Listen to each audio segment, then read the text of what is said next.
রণ, যদি আমার বাচ্চা হয়ও, তোমার মুখের এই অবস্থা কেন সেটা তো বুঝতে পারছি না। তুমি এত ভয়ঙ্কর রেগে গেলে কেন আমার বাচ্চার হওয়ার খবরে?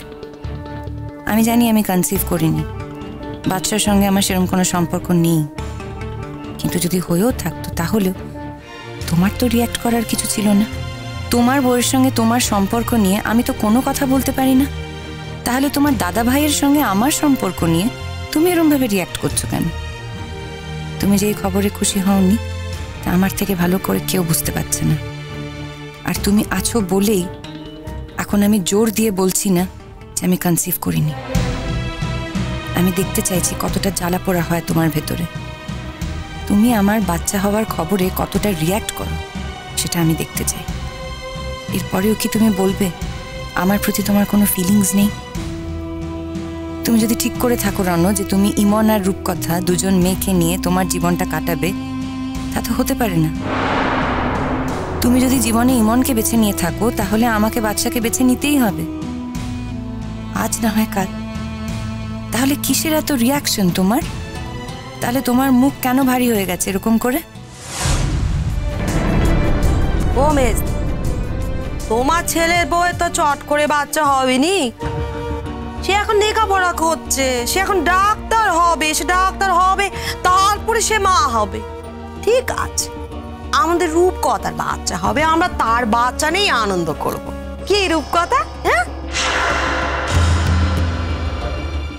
আমি যাই যাই মেজ ঠাকুরপাকে খবরটা দে আসি। অরূপকথা, অরূপকথা মা শোনো, যা যা পরীক্ষা টরীক্ষা করতে হবে করে নেও। হ্যাঁ, তবে তুমি যা পরীক্ষা করো, যে পরীক্ষাই করো না, ডাক্তার যখন একবার বলে দিয়েছে যে তুমি মা হতে যাচ্ছ, আর কোনো ভুল নেই কো মোটে। তা আমি তো নিজে এখন দেখতে পাচ্ছি, সত্যি গো, ও শরীরে সব চিহ্ন আমি দেখতে পাচ্ছি।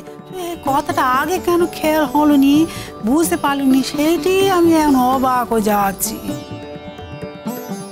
ও মেজকি, মেজকি পুজো দিবি তো, ঠাকুর তলে যাবি তো নাকি? তা চল স্নান টান করে নিতে হবে নি। ওই দেখ ছুটি ওখানে দাঁড়িয়ে আছে, দাঁড়িয়ে দাঁড়িয়ে কি দেখবি, দেখ আর কি আছে, একটু শুতে দে না। চল চল চল, হাই মেজকি, হাই দেখি, হাই হাই হাই।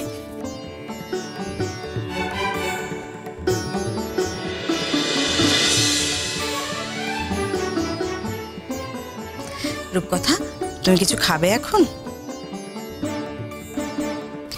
খিদে পেলে বলবো। ঠিক আছে, আমি নিচে যাচ্ছি, কিছু দরকার লাগলে বলো কিন্তু, দেখো।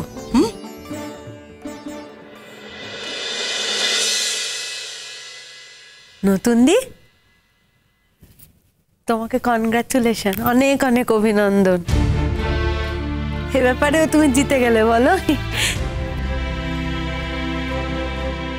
তুমি জিতে গেলে। তোমারই এবারেতে প্রথম বাচ্চা হবে এতগুলো বউয়ের মধ্যে। হ্যাঁ, তাই তো হওয়ার কথা না নতুন দি, বলো? তুমি সম্পর্কে সকলের বড়, তাই সবার আগে তো তোমারই মা হওয়ার কথা। খুব ভালো হয়েছে, খুব খুশি খবর। যাই সবাইকে বলি। রণ, এত বড় একটা খবর পেলে তোমার কোনো আনন্দ হলো না?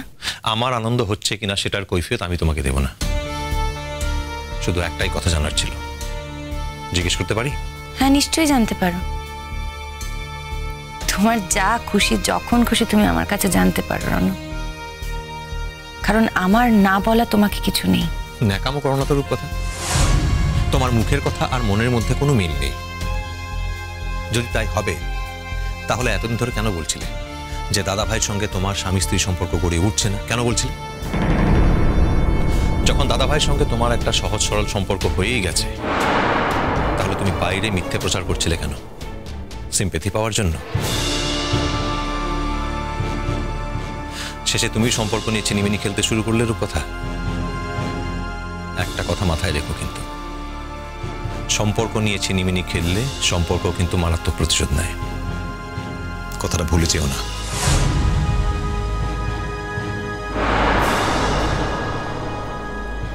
সরি, তুই আর রূপকথা কথা বলছিস জানলে সত্যি আসতাম না। না মানে যাওয়ার সময় দেখে গেছিলাম ঘরে সবাই আছে, তাই ভেবেছিলাম হয়তো এখনো সবাই আছে ঘরে, কিন্তু এখন বুঝতে পারছি সবাই অনেকক্ষণ নেমে গেছে। বিশ্বাস করো না, তুই আর রূপকথা আলাদা করে কথা বলবি জানলে সত্যি এখানে আসতাম না। না, তোদের এখন আলাদা করে কথা বলার যথেষ্ট কারণ থাকতেই পারে। আমি কোনো আলাদা কথা বলার জন্য এখানে দাঁড়াইনি। সবাই যেরকম দাঁড়িয়েছিল আমি সেভাবে দাঁড়িয়েছিলাম, খালি যাওয়ার সময় আমাকে রূপকথা রাখলো তাই। তাই তাই এক্ষুনি তুই ওকে যে কথাগুলো বলছিলি তাই সেই কথাগুলোই বললি, তাই তো? যদি তুমি শুনেও থাকো আমি কি বলেছি, তাহলে তুমি এটাও জানবে যে আমি কেন বলেছি। যদি বুঝতে না পেরে থাকো তাহলে তুমি রূপকথাকে জিজ্ঞেস করো। না না, সরি রন, আমার কোনো আগ্রহ নেই। জীবনে কোনো দিন দুটো মানুষের জীবনের মধ্যে তৃতীয় ব্যক্তি হিসেবে ঢুকিনি, আজও ঢুকবো না। শুধু তোমায় একটা কথা বলবো রূপকথা, জীবনের সবকিছু নিয়ে ছেলে মানুষের করো ঠিক আছে, কিন্তু বিয়ে নিয়ে, সম্পর্ক নিয়ে এই ছেলে মানুষেরা না করলেই বোধহয় ভালো করতে। কি বলতে চাইছো তুমি? বুঝতে পারলে না? সত্যি বুঝতে পারলে না? ভালো করে ভেবে দেখো, ঠিক বুঝতে পারবে কি বলতে চাইছি। আমার এখন তো না বোঝার মতো কিছু নেই আর রূপকথা, সবকিছু একেবারে দিনের আলোর মতো পরিষ্কার। আর তোকে বলছি না, ইমানের মতো মেয়েকে ঠকানোর আগে তোর উচিত ছিল নিজের সরে যাওয়া, এই পৃথিবী থেকে সরে যাওয়া উচিত ছিল তোর। আমি যে ইমনকে ঠকিয়েছি সেই কথা ইমন ভাবেও নি আর বিশ্বাস করে না। করে না, করবে আজ থেকে। ভাগ্যিস মেয়েটা এই সময়টা এখানে ছিল না, কলেজে গিয়েছে। কিন্তু হ্যাঁ, কলেজ থেকে ফিরুক সব বলবে, কিচ্ছু গোপন করবি না ওকে। তুই না বললে আমি সব বলে দেবো। কি বলার কথা বলছি বলে তো আমি বুঝতে পারছি না। বুঝতে পারছিস না? আচ্ছা তোরা কি ভেবেছিস বলতো?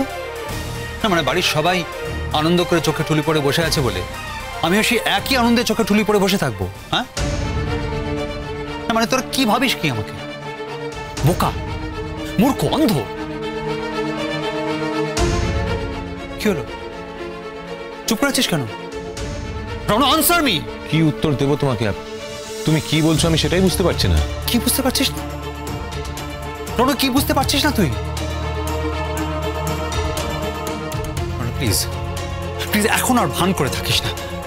জীবনের সবকিছু লিমিট আছে, একটা না বোঝারও লিমিট আছে। যদি এখনো বলিস আমি কিছু বুঝতে পারছি না, তাহলে বলবো যে ব্যাপারটা শুধু হাস্যকর নয়, ব্যাপারটা পুরো ষড়যন্ত্রের একটা অংশ। দাদাভাই, কিসের ষড়যন্ত্র? কে করছে ষড়যন্ত্র? কি ষড়যন্ত্র বলো তো? আমি সত্যি কিছু বুঝতে পারছি না। কি বলছো? রণ, আমার যা বলার আমি বলে দিয়েছি, আর যা বলতে চাই ডাক্তার বলে দিয়েছে। প্লিজ এরপরে আমাকে আর নতুন করে কিছু জিজ্ঞেস করিস না। এরপর যা জিজ্ঞেস করার নিজেকে কর, নিজেকে জিজ্ঞেস কর, নিজেকে প্রশ্ন কর না যা করেছিস ঠিক করেছিস কিনা। আর রূপকথা, তোমায় একটা কথা বলি, জীবনের সত্য আর মিথ্যেগুলো জীবনেই থেকে যায়।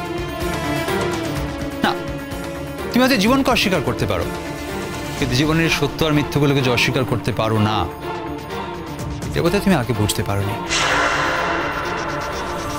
তুমি এমন একটা কথা বলছো দাদাভাই, আমি কিন্তু সত্যি বুঝতে পারছি না।